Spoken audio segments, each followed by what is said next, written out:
Posibleng bulat-latin ng Kamara ang bank account si Vice President Sara Duterte sa pagdinig ng impeachment complaints laban sa kanya. Live mula sa Batasang Pambansa, nangunguna sa balita si News 5 House Correspondent Marian Enriquez. Marian, hindi ba ito labag sa bank secrecy law?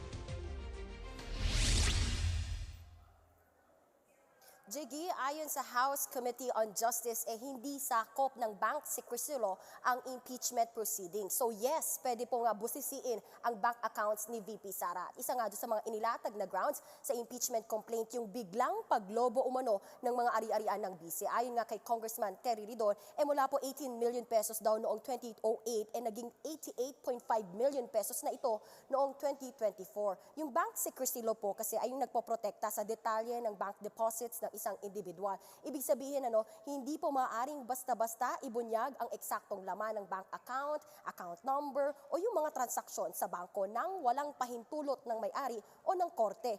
Pero meron pong exceptions dito at gaya nga po yan ng impeachment. Pero Jiggy, paglilinaw ni House Justice Committee Chairperson Jervy Luistro, pwede lang pong buksan yung bank accounts kung magmomosyon ang mga complainant na ipasubpina para makuha po yung mga dokumento. Narito ang pahayag ni Congresswoman Luistro. There are complainants. If they will be filing a motion for the issuance of the subpoena duces tecum, that is with regards to the relevant documents, no? And even ad testificandum, the attendance of significant witnesses, we will be acting on their motion. Jiggy, para naman din sa political strategist na si Ronald Llamas, mahalagang masilip yung bank records ni VP Sara. Narito ang pahayag niya sa programang Sa Totoo Lang ng 1PH. So, yung release ng bank accounts can be a game changer. No? Can be a game changer sa lahat na nangyayari. Sa popular opinion, sa mga politicians, even sa mga senador. Okay. Kaya crucial yan. At Marian, kahapon dineklara ng sufficient in substance ang dalawa reklamo laban kay VP Sara. Ano nang sunod na mangyayari dito?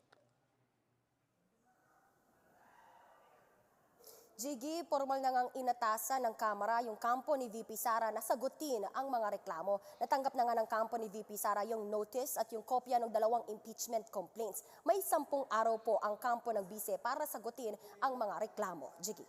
At kung halimbawa hindi sagutin to ng kampo ni VP Sara, pwede bang gawin niya ito? Ano ang sabi ng mga kongresista?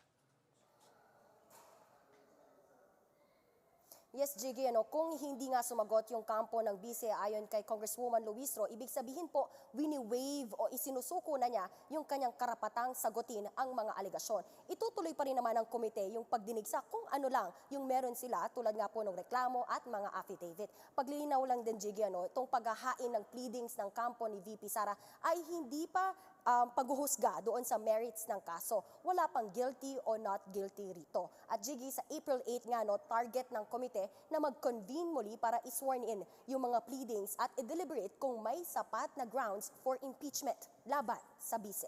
Yan muna ang latest. Dito sa Kamara, balik sa'yo. Yan ang ulat ni Marian Enriquez live mula sa Batasang Pambansa.